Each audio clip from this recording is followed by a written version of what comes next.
welcome to a super fun crochet and chat with my friend Taylor from Bags by Bento. I'm going to give her a couple of minutes to just request to join in the live, but we are going to be chatting about really all things crochet and all things crochet business. So I can't wait. I went live with her around this time last year. It's going to be so fun to catch up with her. Thank you all for joining live. It's going to be so much fun. Let me go see here. How are you doing? I'm good. I lost my voice a couple days ago, so I'm a little bit scratchy. So if I sound like a prepubescent boy, sorry, my voice is kind of cracky. You have just like that cool raspy voice. Have you ever watched Miley Cyrus, show? Yeah. Have you ever watched the show Friends? Yeah. And like Phoebe, when she gets like sick and then she thinks she's like a really good singer. It's always what it reminds me. Whenever I'm like that, I'm like, yeah, that's such a cool voice. Right.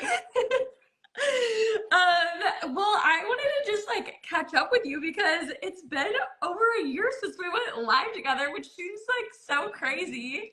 Yeah, I think last time it was your wedding week. Yes, it was literally right before, and it was so funny because you asked me, oh, we should go live together, and I just thought you were so cool, and I was like, I'm kind of stressed out about my wedding, but I was like, I need to do this. Like, I'm like, Taylor asked me to go live, like I have to. And it was actually really nice because it was kind of a way to get my mind off of all this wedding stress. So it was fun to just crochet and hang out. But for sure. Yeah. It was so much fun. I think we our time difference is always interesting, but we always make it work, and I love that. What time is it for you right now? It's 12 noon. Okay. It is 9 a.m. here. It was funny because I saw you sent something this morning, but for me it was like 5 a.m. I was like, whoa. I'm sorry. I didn't even think about it till after I sent it. I was like, oh no. No, you're fine. So funny. Well, if you want to just like briefly introduce yourself, like what it is you do and when you started, just for anybody who doesn't know you and whoever doesn't know, I don't know who doesn't know you at this point. Yeah, I get around on Instagram. So I started my crochet business, Bags By Bento, in 2021.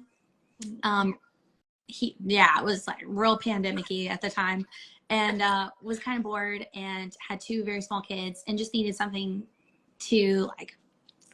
fulfilling for myself, you know. And I was crocheting a lot, so I decided to just try to sell some stuff on Etsy and see how it went. And because it was pandemic, I couldn't really sell stuff outside in the wild. So it's like, let's try online. And I don't know, when I started like marketing myself on Instagram and Pinterest and some other places, I really found my sweet spot and what I love to do, and just making online friends and connecting with people, like laughing and sharing crochet together.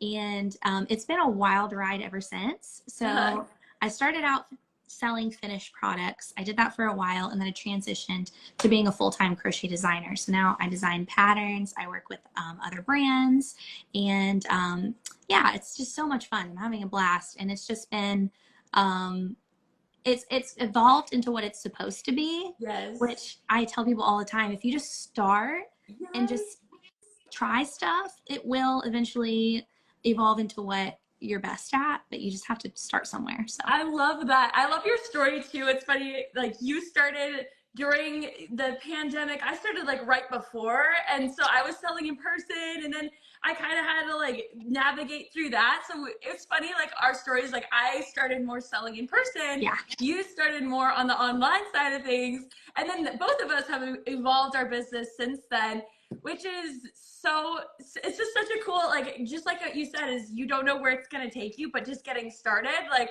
you'll find your way, and you'll kind of realize, I don't like doing that. Oh, I love doing that. And I just love to, like, I remember the first reel I saw of you on Instagram it's the one, it was like, let's be crochet friends or something like that. It was it was one of your first ones that I feel like went like crazy viral, and I was like, oh my gosh, she's so cool and relatable. Like, and I love that about you, that I feel like you have all these like funny, relatable crochet reels that like literally every time I see your reel, I'm like, yes, I relate to that, relate to that, relate to that, which I just love, because I feel like, I don't know, sometimes on social media we can be so like, oh, this is, you know, we have to be perfect and it has to be this and it has to be that. But you are just like, I love that you just show up real And I think people really relate to that. We're like, yes, like we have the same struggles, the same crochet struggles. Yeah. But, Yeah, absolutely. And I think, you know, my journey is not that different from other people who, like, when they started, I felt like a little awkward filming myself. And I felt like I needed to like do my hair and put my makeup on and, you know, like stage everything. And I just picked up really quickly that social media was going in the route of video, and that people were a lot more interested in something real and like getting to know who you really are than they were in like the stage and the lights and all the fancy transitions and stuff. So I just focused on that, and it's paid off for me. I mean, I've got so many great friends because of it. I feel like too, I know I was really nervous when I first started making videos and stuff as well. I feel like that's just like a common, oh my goodness, like I don't want to film myself. Like I sound so silly. I like, you know, hearing your voice over again. But really like, I love what you said about just like showing up real, and just that is going to help you connect with people so much more than if you're trying to be like fit in this certain box of like social media and you have to do things a certain way, because it just doesn't have to be like that. And I feel like I heard this once, because I was such a perfectionist, but I heard this once that like when you're so perfect and you show up and you don't mess up your words and you show up, it's like you're a robot, and people don't relate to that. You know, it's like, wait, what? Like you're so perfect, it's almost intimidating. So it's better to show up real. So if anybody like listening is worried about, oh, I don't know, I might mess up my words, I might just show up real, because people relate to that, and that's so much better than being a robot. Yeah. And it's more sustainable because you're being yourself and you're not masking who you are, and that takes a lot of energy to be something you're not. Totally. And also, it's a lot more fun and silly, and I think people can tell when you're having a good time and they're attracted to that. And I just have always approached it as, you know, if I'm having a good time, I'll keep doing it, and if I stop having a good time, it's time for a break. So. Yes, I love that. Yeah, and you post a lot on social media. Do you ever find that like you get burnt out of it, or for you is it kind of something you're in the flow of doing and you enjoy it still? Like, so I would say I was diagnosed with ADHD pretty recently, and now it makes a lot of sense because I'm like, oh, okay, this.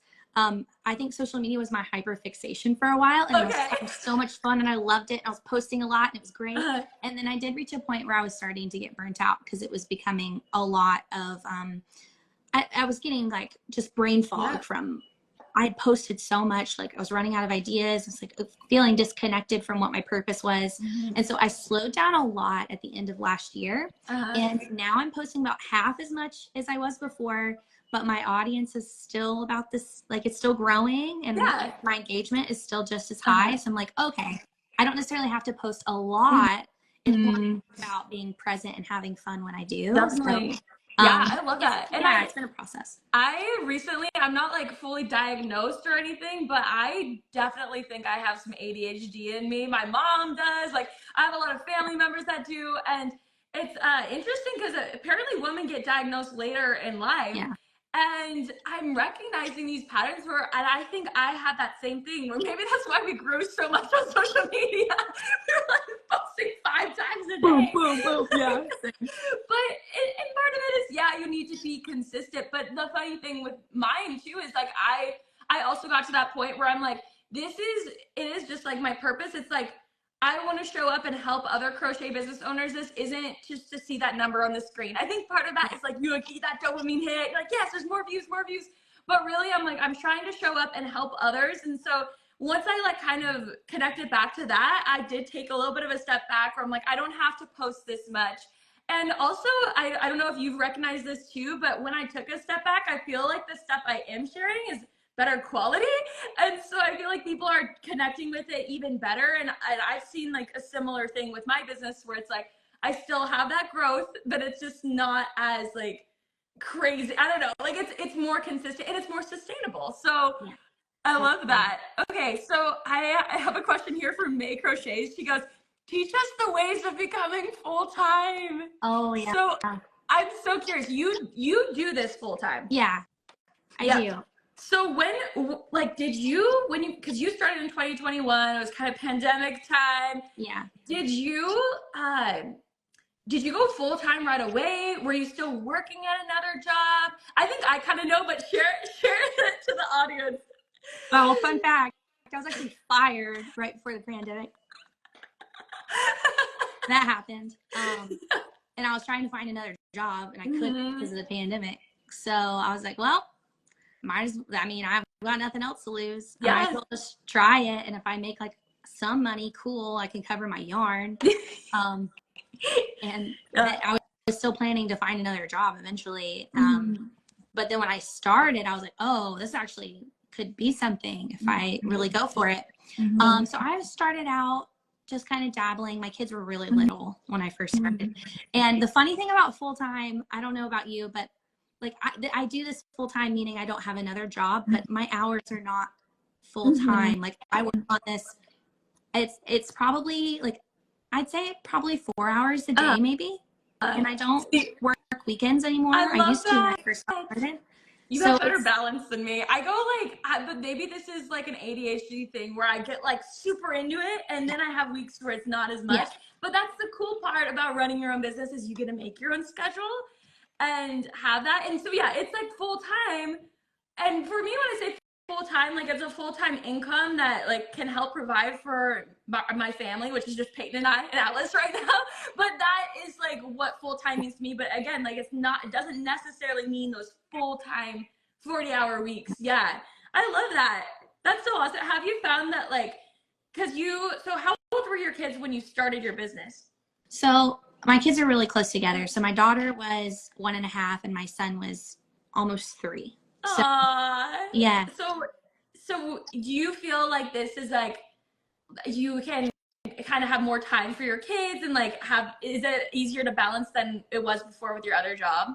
Yeah. So I was actually fired when I was pregnant with my second. So, she's gotten to have me to herself from the beginning. But it was really tough with having my little 1-year-old while I was working. And it actually all worked out the way it was supposed to, because my son is autistic and my daughter is undiagnosed, but we are suspecting that she's also neurodivergent, which makes sense. We're a neurosparkly family over here.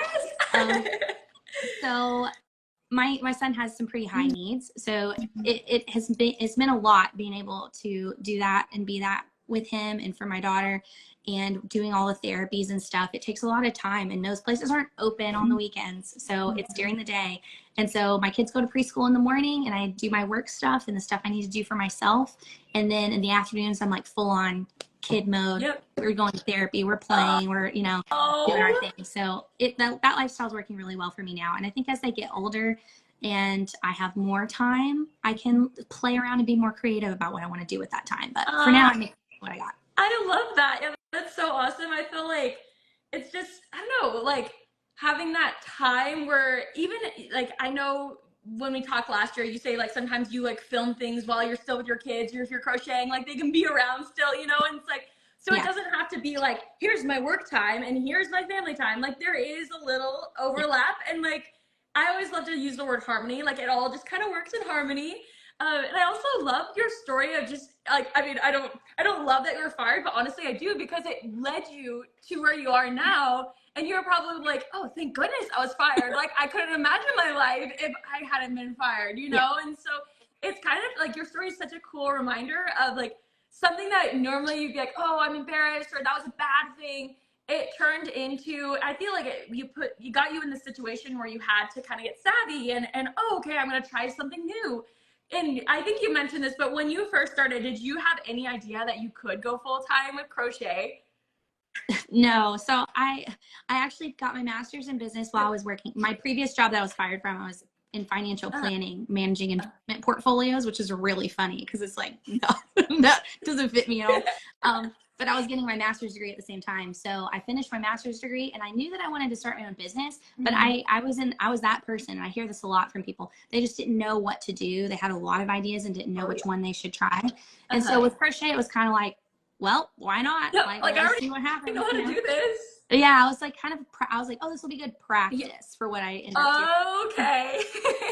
And then it took a life of its own for sure. And it's been a blast, and I'm glad that I gave it a chance and just made the most of it. And it has led me to other opportunities. I do some marketing consulting now, which is a lot of fun just because I enjoy social media and that whole thing. Yes, you're so good at it. Thanks, you too. And I know you're studying right now to get some degree, which is awesome. Yeah. So what was your master? Was it marketing?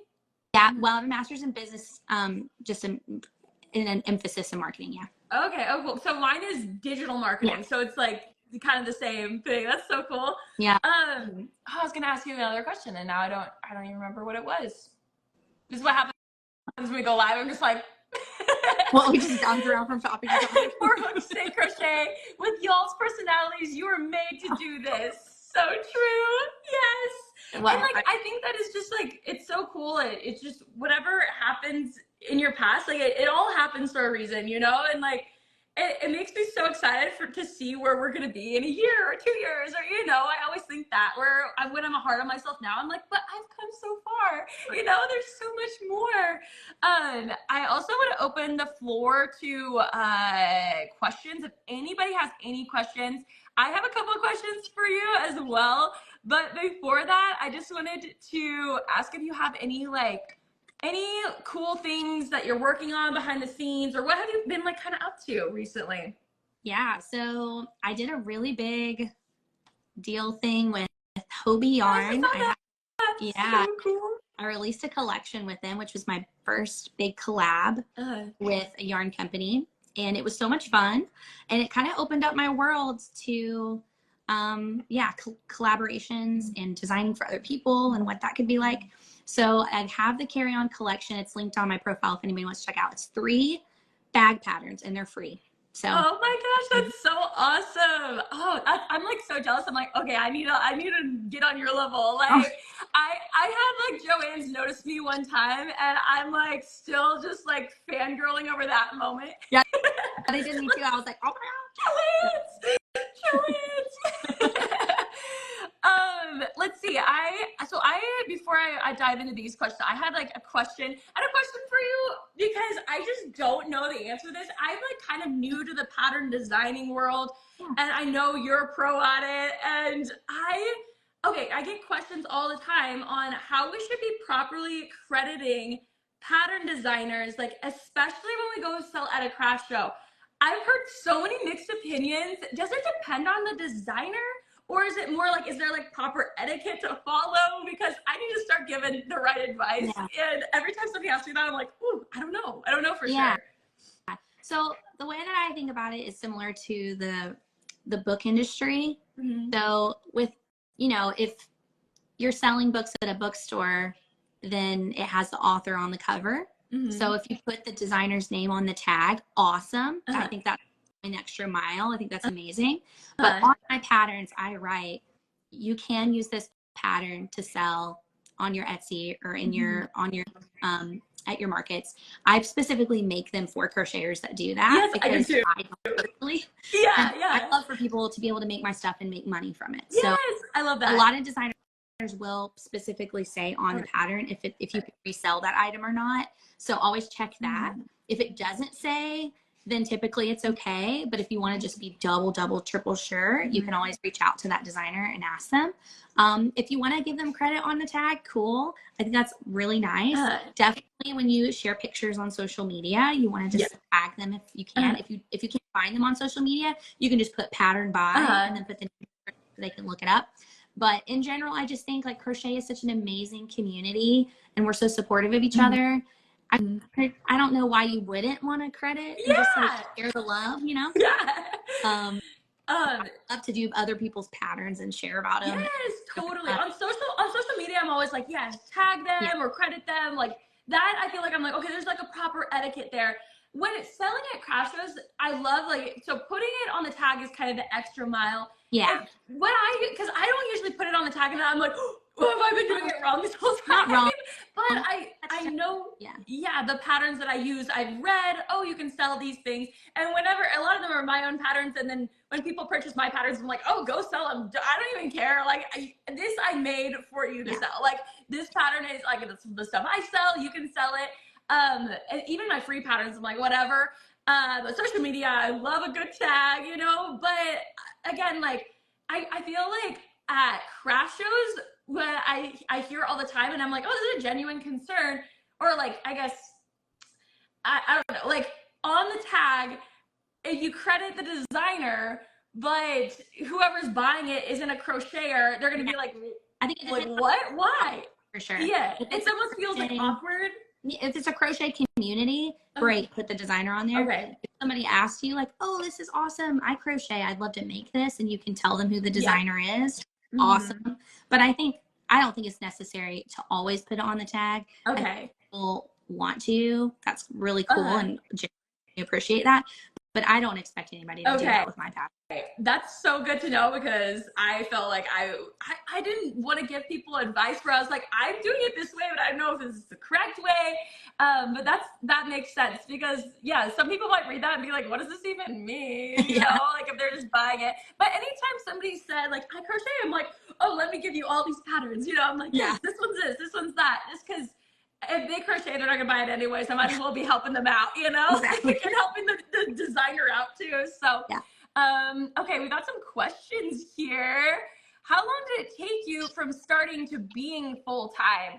So I'll answer first. So mine was, I started in 2019, college student. It wasn't until 2021 when I graduated that I was like, hey, I may actually try this out full-time. And that's when I like had to kick my booty into gear, just really get some systems going and strategies so that I could do it full-time. Before that, it was part-time. So that's kind of my story. But again, I was also a student while I was building my business. So it was kind of like doing it part-time for a few years before I went and like fully knew I was ready to go full-time. How long did it take you to feel like, oh, this is like a full-time thing? Like from the start of starting your business where you're like, this is just practice, to like, oh, actually. So I'd say, I mean, you guys know I don't mind sharing information. I love to help people, and I don't like gatekeep any of that stuff. So my first year, it was more like experimentation to see where it went. So I think I made about $3,000 my first year, which, I mean, honestly, like, I was like, great, this is awesome. And then my second year, I was like, I'm gonna like really go for it and see if I can make this a full-time thing and not have to go get another job. I'm just gonna like put my feet, I'm just gonna run, I'm just gonna do it all. So that's the year I was posting like so much and just going for it. And that year I made close to 15,000. And I was like, fabulous. Like, this is a great direction. And now more of like a full-time income. And it really depends on the year. It can fluctuate a lot, but I will say that a minimum, like with me, like trying really hard and like giving it all I had, 3 years to the point where I'm actually like making a significant amount that I can pay myself. Okay, yeah. I feel like that was kind of mine too, but in a different way. Like where I was a student while doing it. And don't they say that, like you have more of a business background, but don't they say like to get to a point in business, it's like, is it 5 years that they usually say? Yeah, but you know, it's always an individual journey too, you know. So if you feel confident that you can do this, I always suggest people try to do it part-time while they have their other job, because I just think that way. I think that the way I was raised is my dad's like, don't take any risks, you know, like make sure you're making now, you know. And I think that's like my mindset where I'm like, play it safe until you get to the point where you're like, okay, I have data. I've tried this. Look at how, you know, at this show I did this much. I think I can do that much online. And then you can kind of go from there. But I hear a lot of people like, I'm going to quit tomorrow. I'm like, no. My heart is just like, no, don't take like, it's not going to be something that's just like tomorrow is like, I run a full-time business, you know, but it is something that can build, especially like putting in all the work up front. Even with me, with my YouTube channel, I'm making these videos. I'm not getting paid anything. Boom, I'm monetized, and like it's growing from there, you know? And so it's kind of interesting. I think you have kind of a similar experience where you're putting a lot in and then you finally start seeing, oh, on YouTube, oh, okay, I got some stuff coming in here. Yeah, totally. It definitely starts to build and accumulate. But yeah, for those first couple of years, I think even if you're working really hard all the time, it's still going to be a grind for the first little while. And work other jobs, cool. I had a partner who was working, and obviously didn't want the pressure on him to be the sole person working for forever, but okay, like, let's just try it. Let's give it a go. Let's see what happens. Yeah. So if you're able to do it full time, like from the start, cool. Yeah. Like, go for it. If you can't, that's the majority of people. Yeah, definitely. Yeah, it just is really gonna depend for sure. Yeah. Okay, so we got Riley asking a question. As pattern designers, can you talk about if you ever get crochet block and what you do about it / how you get out of it? So is that more like I can't write a pattern? Is that kind of what that means? Yeah, I'm kind of in one of those right now. Like, well, you just did your awesome collab. You're probably like, ew. Like, what am I gonna do to top that now? I know, I'm over. Yeah. Yeah. Normal. I think it happens to everybody. I mean, everybody has waves of creativity, right? Well, yeah. Right now, I'm just focusing on enjoying crochet and having fun with things that I love to make, and then the creativity naturally like comes back in waves again. You know, very too much when I'm feeling like kind of blah about it. I just have a break and some fun, and then it comes back around again. So. I feel the same way, and I definitely, even just the other day, I was working on something. Like, I think I was doing schoolwork, honestly, and I just had this wave of just like ideas. I was like, oh, I could do that, I could make that, and I just like shut my laptop and I started just bringing out the yarn, and it was almost like for so long I wasn't really inspired, and then it does hit you, you know, in the random, probably because I was like avoiding doing homework, but it was, you know, like, and sometimes like there's that procrastination can sometimes lead to more inspiration, you know, so yeah, so it's definitely, I relate, where it's just like sometimes, you know, it's waves, and even with just the motivation to make things too, like sometimes I have to switch to more personal projects from like, I'm kind of getting burnt out of making so many things for other people all the time. Okay, how can we like balance this? And it's okay to take a break too. And I think that's something like we both learned over the past couple of years, because it's hard when you love what you do so much and you feel like you need to be doing so much, but yeah. I'm a hobby person. I have lots of hobbies. So like, crochet is like, I'm a little blah about it right now. I still love crochet, obviously, but I'm just like not feeling the creativity. We'll read or macrame or do whatever. Yeah. You know? So. Oh, I love that. What about any tips to start designing patterns? So if somebody was just like, I've never designed a pattern in my life, I have no idea how to even get started, what would be like your first step? I would say learn how to read patterns really, really well. A lot of people jump from, oh, like I made this thing that I loved. I freehanded it. Isn't it cool? Let's make a pattern for it. But not being super familiar with reading them.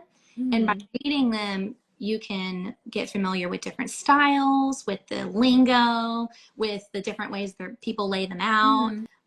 Make it so much easier when you go to write your own if you're really comfortable reading patterns. Thing I would say is to work with a tech editor. So when you write, hire a tech editor, because their professional opinion will help you so much with learning how to make it consistent and actually make sense. In the early days, I would write a pattern and put it out, and I would have so many people reaching out like, I didn't understand this. What does it mean? Oh, you missed this part, blah, blah, blah. And I was like constantly helping people figure it out. And now, so if you can do the work up front and just make sure you figure that out before you put it out, then totally. I don't have to. I relate to that with my first pattern. I'm like, oh, there's still like some things where I'm like, I should probably go back and explain some certain things better in the pattern.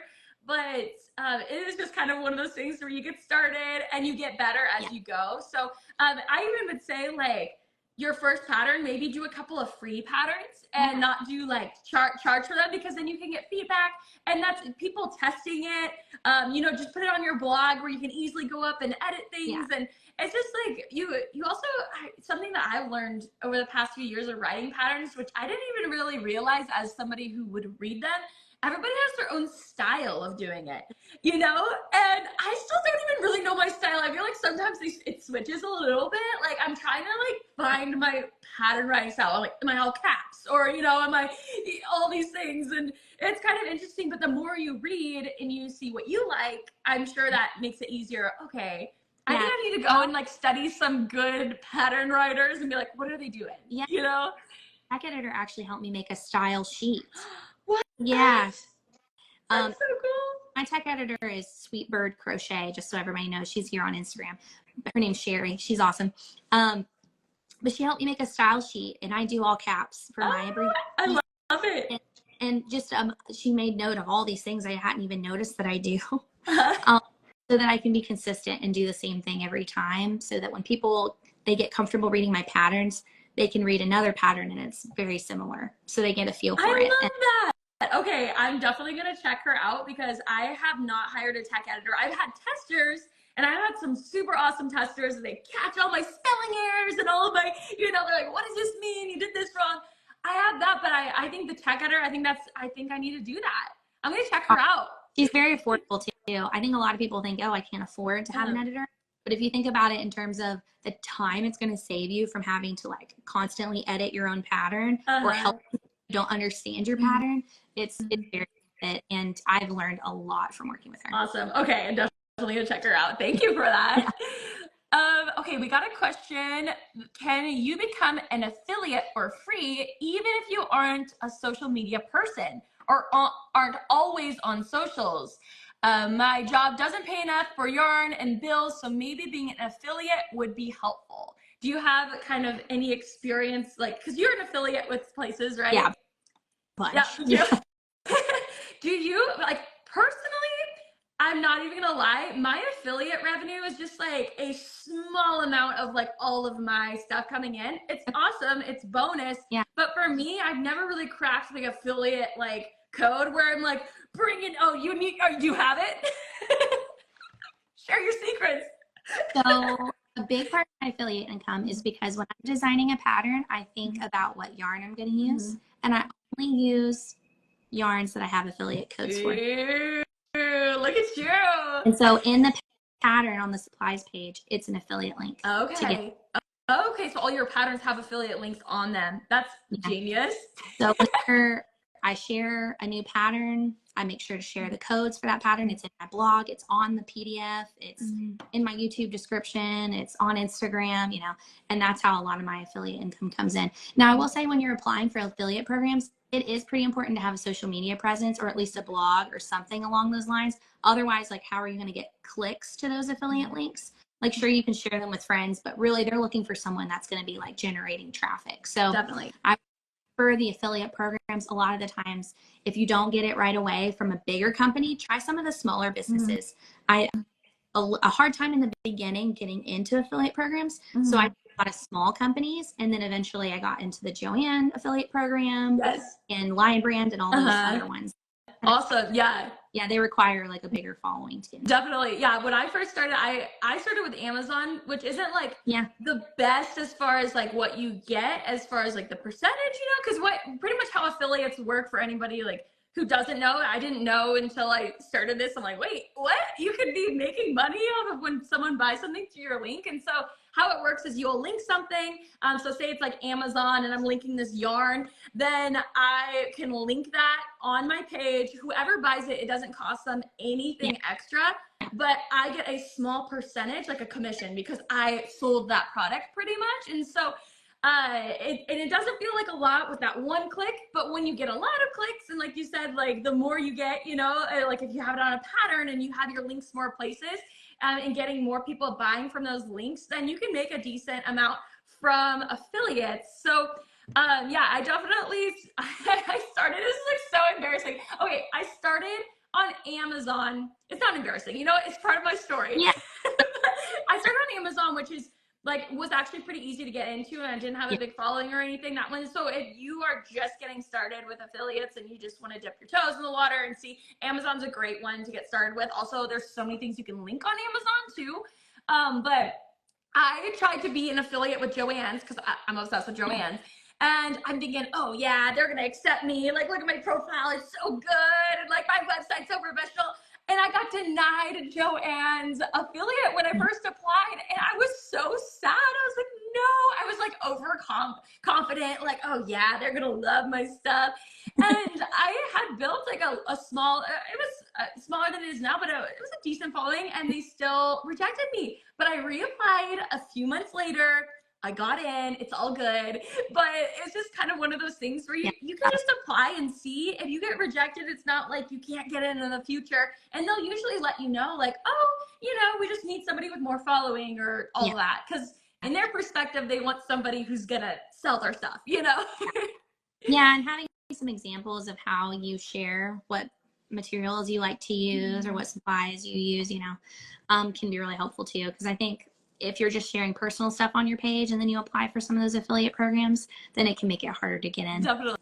I mean, okay. Affiliates are, it's interesting. Like, I don't know. I haven't signed up for a lot of them, but where I make my money is funny. It's just like from a handful of them, you know, like, yeah, because like these are the ones that actually do well, and these ones not so much, but still it's whatever, you know. Yeah, the Google sheet where I have them all so I can keep them straight. And yeah, which ones like are working really well for me right now. And you know, it's a really nice way to make some income that you're not having to make stuff with your hands. Yes, totally. Yeah, I love that. Okay, we got another question here. How have you both in person and or online handled the challenge of remaining profitable with people not buying as many non-essential gift items in these economic times? I'll have you go first because you don't sell as much of your finished stuff anymore, right? Right. I sell mostly patterns. I do have some like merch in my shop, and I will say those sales are down like quite a bit. People aren't buying as many sweatshirts and stickers and things like that as they used to. That's okay. I totally get it. I'm not either. It's a tough market right now. Yeah. I will say my digital sales are better than ever. I think because people are entertaining themselves at home more, they're like, oh, a $2 pattern is doable. I can do that. Yeah, definitely. So, and also my income from YouTube is still great. So I think, you know, you have to kind of work with whatever you got. So maybe definitely. Yeah, if you're focusing on markets, then maybe you come up with some stuff that is more essential. You know, I'm sure you washcloths and things that people are definitely have to buy. I mean, and people still are looking for unique gifts no matter what. So if customer is if you're working hard to find them, then it should be pretty consistent either way. Definitely. Yeah. And from my perspective of like selling at shows, I did see my sales, they were a little bit down last year, but they weren't so down that I was like, this isn't doable anymore. I had to be a little bit more savvy of like, I'm going to offer some more lower price point options because that's more accessible. So what I did was instead of doing so many of like, I was doing a lot of the Mama Made Mini plushie or the snugglers, which I love and I still sell. They're selling less often, and so I'm focusing on like a smaller plushie item and smaller things, and those like they still sell really well. And the bigger, higher price point stuff will still sell. Maybe it sells a little less often, but that's totally okay. You know, if you have to kind of adjust with the market. And so that's kind of my experience with that. I'm curious to see like how this year goes and how I can like adapt and kind of, but yeah, it's definitely, it's a challenge, but at the same time, I feel like a lot of people are really into, especially recently, like in the past, even like COVID and all this happening, is like supporting small businesses is still so huge. Like people want to do that and you got to give them the opportunity to do that. And it's so important for us to have small businesses. And like, I'm so passionate about that. Like, and so if you're scared, like, I don't know, just try it anyways. And it might surprise you how many people are still buying and wanting to support you, even in this hard economic time. I know I'm cheap. I'm not gonna lie. Like I've always been a little cheap. Like my mom, when we go out to dinner and stuff, she'd be the one who's like, let's grab the ketchup packets. Like that was kind of like my mentality. It's like, no. Like we like are little hoarders, you know? And like, that was the way I was raised. But even me, when I go to a craft show and I meet somebody and I love them and I love their stuff and it's something so unique and so special, I'm like, yeah, take my money, you know? Like, but that's just, And I think you hit a really great point with having things at different price points.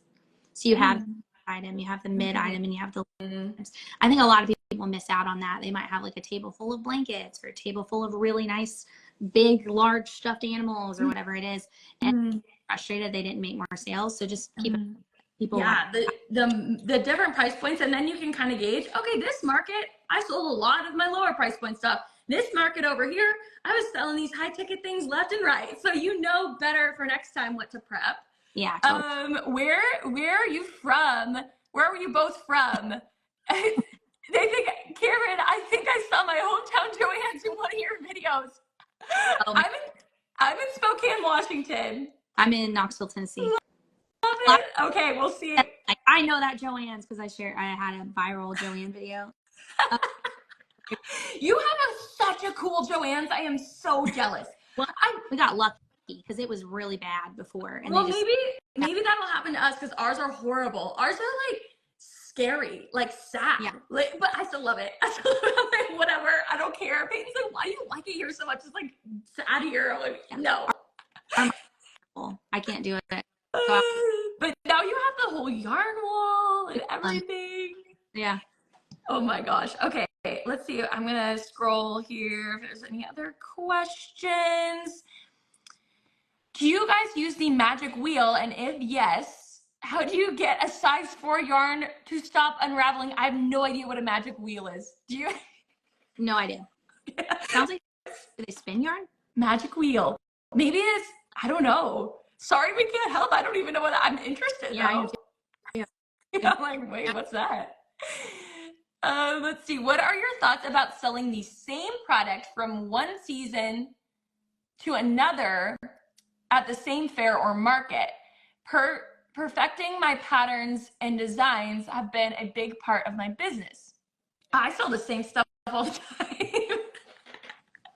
When you're selling physical products, you have your kind of base inventory, right? Yeah.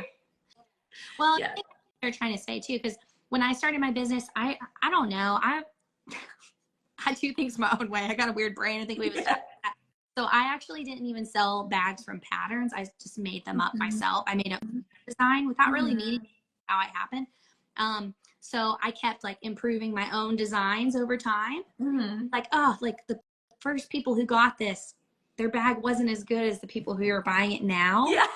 They're saying you're constantly improving, and that's okay. Oh, okay. Yeah. Oh, yeah, that's fine. Yeah. So if somebody came to you and they're like, hey, I bought that a long time ago, it doesn't look like that, then I'd be like, oh, cool. Like, I'd love to help you out with, a more modern version or whatever. But definitely. That happened. That's not going to happen. People love, like, that's the thing. They're going to buy it and they're going to love it for what it is. And we're always our own worst critics. We're going to be like, oh, well, that wasn't right. They're going to be like, I love this. This is my beanie. Like, I don't care. Like, to them, those stitches that aren't perfect, like, they're not crocheters. They're not going to recognize that. Like, for us, we're like, oh, wait, that's not right, But even my stuff, like, I see what the question is now. I'm like, wait, I sell the same things. But yes, I've improved so much over the years. And it's fun to see customers who have bought from me in the past, and they're like, wow, this is so, you're improving. Like, they can kind of notice that, or new products. Like, it's so cool.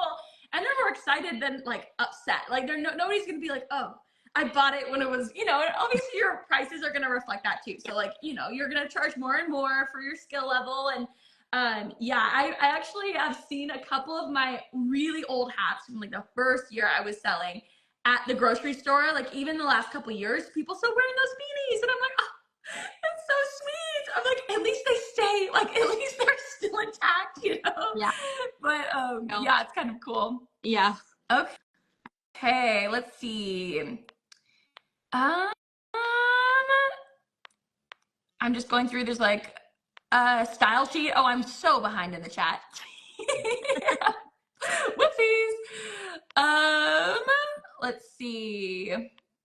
Wow, I'm like super behind. I'm gonna scroll all the way. And then it looks like we have a couple. Do we have any questions in the? Let's see. If you had a question, can you resend it? Because I got lost. I'm so lost. I found one. Do you want me to read it? Yeah, read it. How do you schedule what you make? How many items do you typically make each week? Ooh, okay. So you're not doing as much of the physical stuff anymore, like physically creating stuff, but do you have like a schedule of what you like to make? For designing, I do. I can loosely schedule, I think people hear me say like, oh, my work time, and they think I'm really organized. I'm not. So I typically, like, on certain days of the week, I work on designing, and I'm crocheting while I'm designing, and have so many designs I need to get done per per week. Mm-hmm. Okay. You tell us because you have a whole setup program. I've got like a whole thing going on behind the scenes. Like I've definitely been perfecting with like, because I have to sell my physical products is different than like the patterns. But so I have to designate a lot of time to like physically crochet. But I realized over the past couple of years that I can't just sit down and crochet all day because injuries, and it's just not good. So I have to like be strategic about the way I map it out. And also I'm so busy. So where am I going to fit this in my schedule? Yeah. So I usually make a goal for my market and I times that by 2, and that's my inventory goal. So if I want to make 500, I want to make at least $1,000 worth of inventory for that specific show, just like random numbers, Yeah. But leading up to that, then I'm like, okay, how am I gonna, I want about this many things in this price range, about this many in this price range. So what I do is I like backtrack from the show, and each week I kind of add what I want to make. This is like me, like I'm so like this though. I'm like, okay, this week or this week. Like, yeah, no. Gold star. I will say, like, I have to give myself like some wiggle room, because a lot of the times where I'm like, today I'm gonna make this.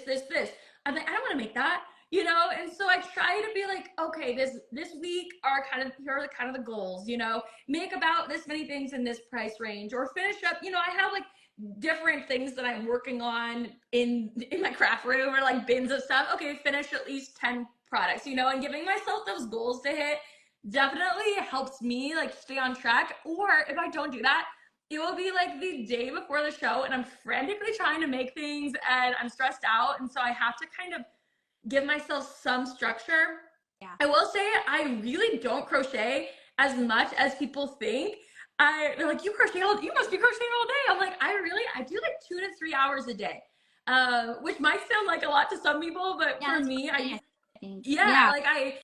I kind of spread it out, and I don't know about you, but I bring my crochet like everywhere too. Yeah. So I can like kind of fit it in throughout my day, and it kind of just breaks it up too, so you're not like doing the repetitive motion over and over again. But that's kind of my schedule right now, and I have all my systems that I have. Totally. Well, and because I make bags and accessories, I use a lot of stiffer materials, Mm-hmm. so I really cannot sit there and crochet for 2 hours straight. Oh yeah. Would it like hurt your hands? Yeah. Like the yarn? Yeah. So I just worked on a t-shirt yarn project, and it was so fun, but it is a stiffer material. You have to be careful. So I would kind of work on it for like 15-minute increments or so, Mm-hmm. like in the school pickup line. I'm like doing a little crochet. My kids are happily playing on the playground by themselves. Oh, I got my crochet project. I love that. Yeah. And so just working on it when you can. Yeah. Yeah. And then if I'm like really in the mood to crochet, then I'll work on something stiff and then switch to like this other blanket. Oh, I do that too. Or like switch between, except it's like 20 things. Yeah. Gotta keep Here's a question. How do you keep your motivation going? I get frustrated when I don't sell anything. Do you have any tips on like when you're feeling, even like last couple months for me, even just in my business in general? I know this because I've been in business. This is my 5th year. Yeah. This time of year is slower for me, but I still always get in my head like, oh, it's kind of slow, like, oh, I'm not doing as well. How do you stay motivated? Are there any like tips you have? Yeah. So I failed a lot in my business, and I just think like failing is such an opportunity to learn something new. So there's a difference between things like being kind of slower and something just really not working. So I think being able to face that, it's tough. It's not fun to be like, oh, this really doesn't work. It's not working. But if you can get to a point where you can recognize, okay, things are a little slower than normal, but I'm still chugging along. I'm still going to keep going. Versus like, this isn't working at all, and I'm feeling really frustrated and I'm not happy. And being able to like shift gears and learn from things and easily be flexible and grow and evolve. Because when I started, I had 3 different bag designs with twine. So it was like this natural material. It was filling my hands, making like week. Wow. Myself. Like my hands were on fire and I was really unhappy, and I was like, this isn't working, but I'm making money. Like, what do I do? So I just kept going, even though I knew like it wasn't sustainable. And point eventually where I was like, you know what? Like, I really have to take this serious out. And I started more with cotton, like experimenting with different things. And I would have never figured any of that out if I wouldn't have just been willing to like shift gears a little bit. I love that. You bring up like this point that I felt like it's been such a thing that I had no idea would be. Like, I didn't know I was gonna be an entrepreneur and all this, but once I started down this path, I realized that adapting and being open to change is like the biggest, well, there's a lot of like big things that matter. A lot of it's mindset stuff. Yeah. And that is a mindset thing, is being open to changing and adapting. Because I mean, I know people who get frustrated, like, oh, I'm doing the same thing over and over again. It's not working. It's not working. It's not working. But, and I've been there, you know, where I'm like, I'm doing this thing. I'm trying so hard to make it work. And even like you said, something's not even bringing me joy, but come on, I want to do it so bad, so bad, so bad. And then you realize, okay, if I just like pivot, if I just make this like little change, little tweak, go this way that maybe I didn't originally thought or think would work. And that has been like what's got me to the point where I can do this full time. Like, if I were just doing what I did when I first started, oh my goodness, I would have given up, because I was like, this isn't working. Okay, I'm done. Like, if I was just trying to build my Etsy, because that's what I started with, was Etsy. It wasn't working for me. If I just was like, I don't like doing this, but you know, you just give up. And so that's the thing, is like, I think you bring up such a cool point of like, and it brings us back to like what we first started with, of both of our stories, of just, we had no idea we would get to this point. And it's cool because sometimes those failures are just what kind of puts you back on your path. Like, oh, like, actually that's data, you know? And I talk a lot about it too with craft shows, where I've had shows where I've sold a $10 item and that's it, where I lost $40 in the fee or whatever. Okay, well, now I know that's data. I'm not going to do that show again. These are the things why, you know, or if I do, this is how I'm going to change it. Or, and looking at it like data, and less like, I'm a failure, like it's all my fault, because it isn't, you know, like it's so many different factors. So yeah. I think I remember when I got my first like really bad review on Etsy, and I mean, honestly, it was upsetting. I was sad. But it was really good information, because it had to do with the kits that I used to sell. And I was having a really hard time sourcing all of the things for the kit, because I wanted them to be from small businesses, but it was expensive. So it made the kit expensive, and I was losing money doing them. And I was constantly like, I was having a hard time remembering to ship stuff, because my ADHD, I was like having to do with postage and out. Not. So I finally realized, I was like, this really, when I got that review, I was like, this is really not making me happy. Yeah. It's giving me a lot of stress. And I think I was doing this. And I realized I really enjoyed making the pattern for the kit, but everything else having to do with the kit, I didn't really like. So, so I stopped doing kits for, that was probably a year ago. And I'm glad I did, because I wasn't prepared to do that. And it was making me miserable. I think last year you were still doing the kits when we were talking. So yeah, it probably was about a year ago. I love that though. Like, and to some people, or, you know, even to ourselves, sometimes we can see that as like, oh, but I failed at that. But it's not. Like, it's like, you even said, like, I feel so good about this. Like, this was a great business decision, and I'm happy. You know, obviously it's upsetting when you hear something negative about your business, but if it allows you to like look at it from a different lens and be like, you know what, actually, can I pivot? Can I not do this anymore? And I'm sure like you're just feeling like you have more time and energy to put into things that are giving you that fulfillment in your business. So I love that. Okay, I know you have to run, and I've got to go too here in a minute, but I have one more question for you, because I feel like we have kind of a similar mindset on this. But how do you overcome a saturated market? Oh yeah. Be weird. No, be different.